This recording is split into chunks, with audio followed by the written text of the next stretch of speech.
हज़रत ख्वाजा गरीब नवाज़ रज़ी अल्लाह ताला अन्हु जब वो हिंदुस्तान में आए थे नए नए, तो आपने झोपड़ी लगाई थी। झोपड़ी लगा के वहाँ पर रहते थे। तो राजा पृथ्वीराज के सिपाही आके और कहने लगे कि आप यहाँ से उठ के चले जाइए, आप यहाँ नहीं रह सकते। हुज़ूर ख्वाजा गरीब नवाज़ रज़ी अल्लाह ताला अन्हु ने फरमाया कि हम लोग यहाँ से क्यों चले जाएँ, हम तो यहाँ से जाने वाले नहीं हैं। बहस व मुबाहिसा हुआ तो हुज़ूर ख्वाजा गरीब नवाज़ रज़ी अल्लाह ताला अन्हु से जब वो लोग तेज़ी के साथ बात करने लगे तो हुज़ूर ख्वाजा गरीब नवाज़ को भी जलाल आ गया। जलाल आया तो हुज़ूर ख्वाजा गरीब नवाज़ को जब जलाल आया तो सिपाही भाग गए। राजा पृथ्वीराज को बताया जाके, राजा पृथ्वीराज ने प्रतिबंध लगा दिया कि कोई भी उनके खादिम उनके साथी आएँ तो उन्हें मना कर दो कि पानी का कतरा भी नहीं दिया जाएगा। जब वो लोग पानी नहीं पिएंगे तो भाग जाएंगे, और उन्हें हल्के में भी मत लेना क्योंकि वो बहुत बड़े जादूगर हैं। राजा पृथ्वीराज ने कहा कि वो फ़कीर बाबा जो है बड़ा जादूगर है। हुज़ूर ख्वाजा गरीब नवाज़ को जादूगर बता दिया और काना सागर से इनको पानी का कतरा भी ना मिले। तो सिपाहियों ने कहा ठीक है। ख्वाजा गरीब नवाज़ के जब साथी पानी भरने के लिए आए तो इन्होंने मना कर दिया। हुज़ूर ख्वाजा गरीब नवाज़ रज़ी अल्लाह ताला अन्हु को जलाल आया और अपने खादिम से कहने लगे जाओ, बख्तियार काकी रहमतुल्लाह अलैह से कहने लगे जाओ बख्तियार पानी लेके आओ, अना सागर जाओ। हज़रत बख्तियार काकी आए। आने के बाद सिपाहियों से कहने लगे पानी भरने दो।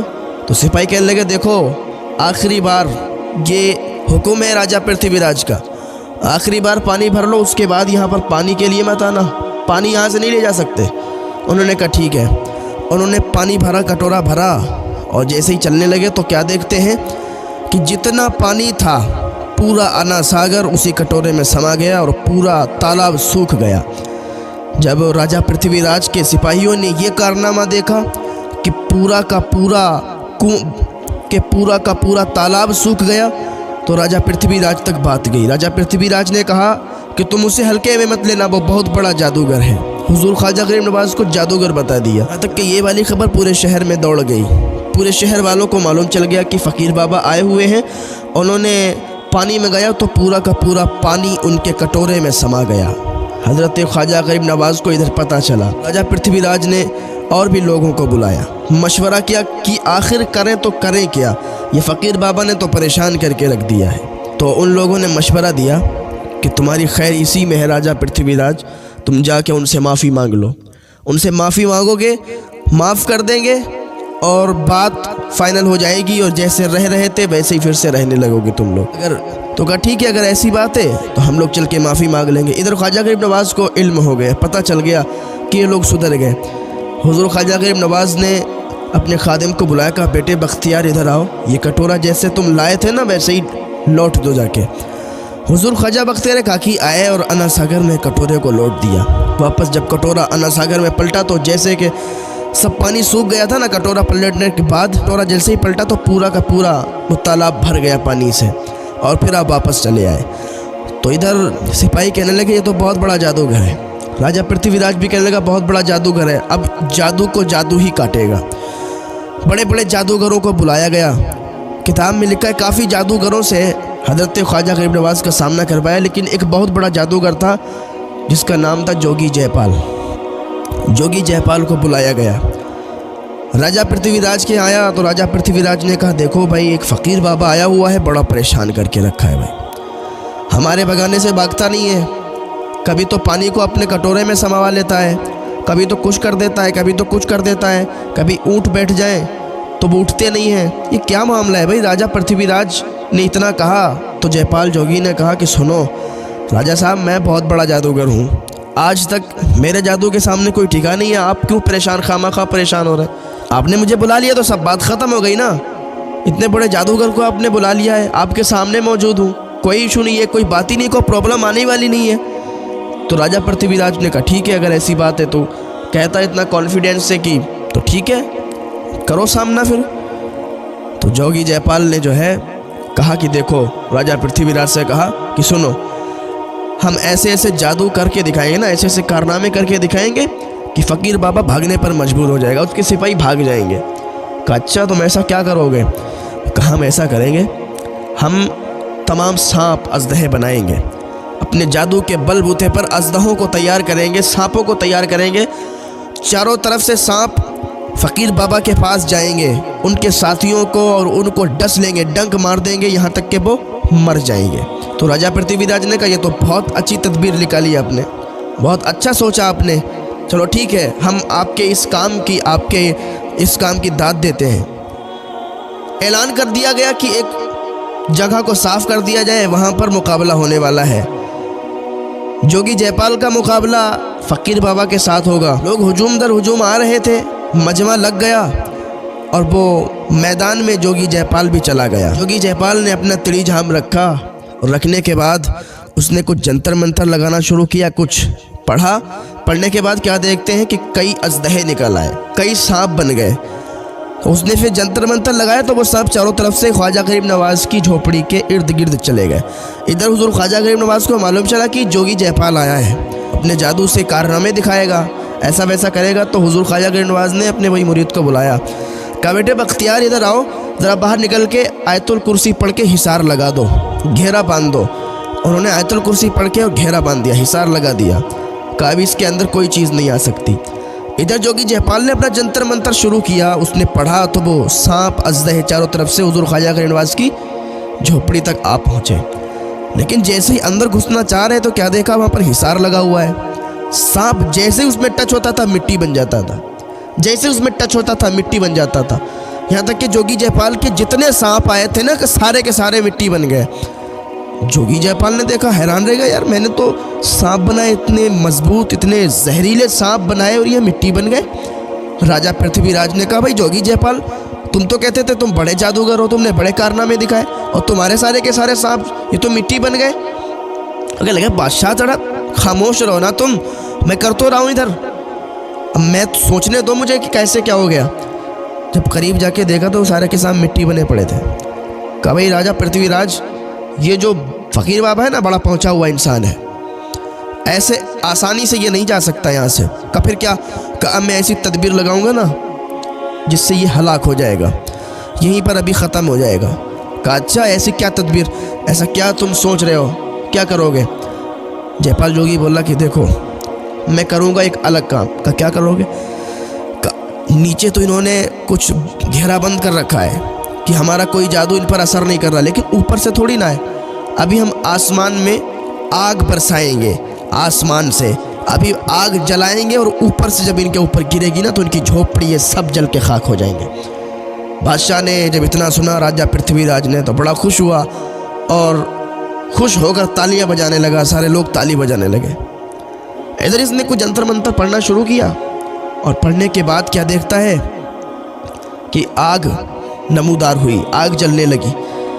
हुजूर ख्वाजा गरीब नवाज़ की झोपड़ी के ऊपर जब आग पहुंची तो क्या देखता है कि चारों तरफ आग लग गई। झोपड़ी के बाहर आग चीज़ों को जला रही थी, झोपड़ी पर आग नहीं लगी। हुजूर ख्वाजा गरीब नवाज़ जहाँ बैठे थे ना, किसी को कोई तकलीफ़ नहीं, अंदर आग गई ही नहीं। यह हुजूर ख्वाजा गरीब नवाज़ की करामत है। हुजूर ख्वाजा गरीब नवाज़ अंदर बैठे, आपके मुरीद अंदर बैठे और ये जोगी जयपाल बाहर से कारनामा दिखा रहा है। लोग देखकर हैरान हो गए कि आखिर ये फ़कीर बाबा की झोपड़ी क्यों नहीं जल रही, फ़कीर बाबा के साथी क्यों नहीं जल रहे। ये तो जादूगर तो कहता था कि बहुत बड़ी आग निकालूंगा, ऊपर से आग बरसाऊंगा, झोपड़ी भी जल जाएगी, ऐसा हो जाएगा, वैसा कोई जादूगर है। राजा पृथ्वीराज कहने लगा भाई तुम तो बड़े दावे कर रहे थे, आग लगाऊंगा, ऊपर से गिराऊंगा, अभी झोपड़ी जलेगी, है होगा वो होगा, अब तो कुछ भी नहीं हो रहा। उसने कहा यार मुझे खुद समझ में नहीं आ रहा है, तो फ़कीर बाबा बड़ा पहुंचा हुआ इंसान है, कहा अब तुम क्या करोगे। उसने राजा पृथ्वीराज से कहा यार थोड़ा सब्र करो, मुझे करने दो और मैं तदबीरें निकालूंगा। कहा अब तुम क्या करोगे, तुमने 2 काम तो ऐसे किए हैं कि जिसमें तुम फेल हो गए। तुमने वादा किया था, तुमने तो बड़े कॉन्फिडेंस से कहा था कि हम ऐसा कर देंगे। कहा यार सुनो तो, अभी मेरे पास बहुत जादू है। कहा आप बताओ क्या करोगे। उसने अंदर से एक खाल निकाली, खाल को बिछाया और बिछाने के बाद उस खाल पे बैठ गया। कहा देखो अब मैं क्या करता हूँ। हुजूर ख्वाजा गरीब नवाज़ इधर बैठे हुए हैं। अल्लाह वाले होते हैं ना, इन्हें अल्लाह की जानिब से मदद मिला करती है, ये जो कह देते हैं वो हो जाता है। इधर ख्वाजा गरीब नवाज़ भी बैठे हैं, इन्होंने कुछ किया नहीं अभी।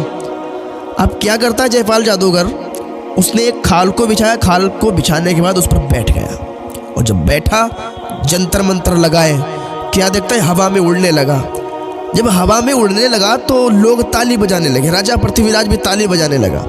इधर ख्वाजा गरीब नवाज के मुरीदों ने कहा हुजूर वो तो हवा में उड़ने लगा। हुजूर ख्वाजा गरीब नवाज ने फरमाया हवा में उड़ रहा है?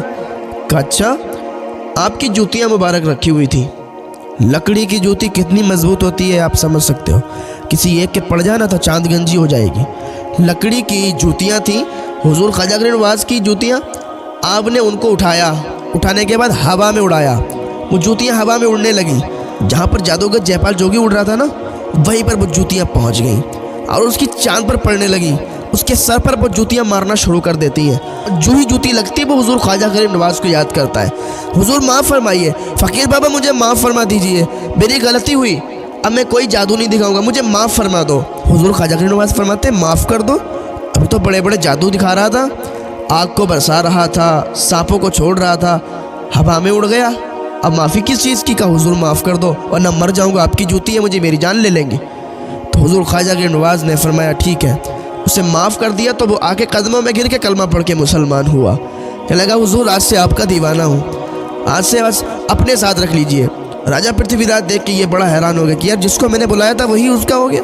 तो ये अल्लाह वाले होते हैं ना, ये अल्लाह वाले होते हैं, जिधर भी आँख उठा देते हैं और जिस पर भी नज़र करम कर देते हैं वो इनका दीवाना हो जाया करता है।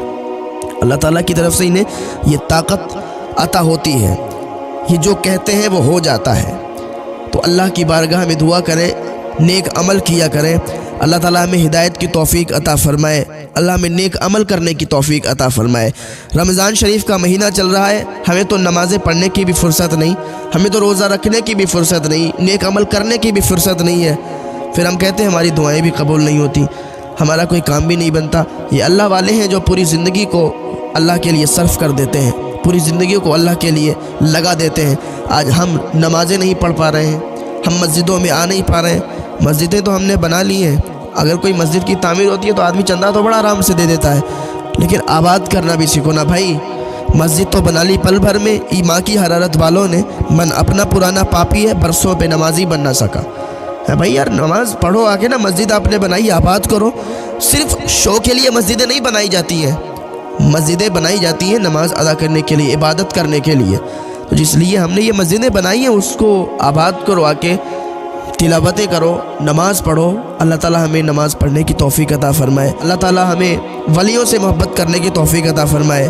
ख्वाजा गरीब नवाज़, साबिर पाक, वारिस देबा, मदार पाक, जितने वली हैं ना हम सबको मानते हैं। आजकल तो लोग पीर वलियों को ही लेकर लड़ रहे हैं, वही तुम साबिर पाक वाले हो, हम आला हज़रत वाले हैं, वो गौस पाक वाले हैं, वो वारिस पाक वाले हैं, वो इनके वो उनके। यार क्या है, सब अल्लाह वाले ना, हम सबको मानते हैं, हम सबको मानने वाले हैं, सब अल्लाह के वली हैं।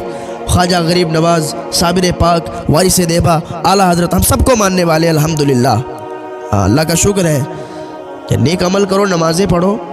आजकल इबादत से बड़ी दूर हैं, रोज़ों से बड़ी दूर हैं, नमाज़ों से बड़ी दूर हैं, बस खुराफातों में लगे हुए हैं। कोई इस खुराफात में, कोई उसमें, कोई उसमें, कोई इसमें। जिस काम के लिए अल्लाह ने भेजा उस पे नहीं है। हाँ यार आ जाओ, ज़िंदगी बहुत कम है यार, कब मौत का फरिश्ता आ जाए और कब इस दुनिया से चले जाए। साथ में अगर कोई अमल नहीं होगा ना तो बड़ा पछतावा होगा, जाने के बाद रुसवाई होगी।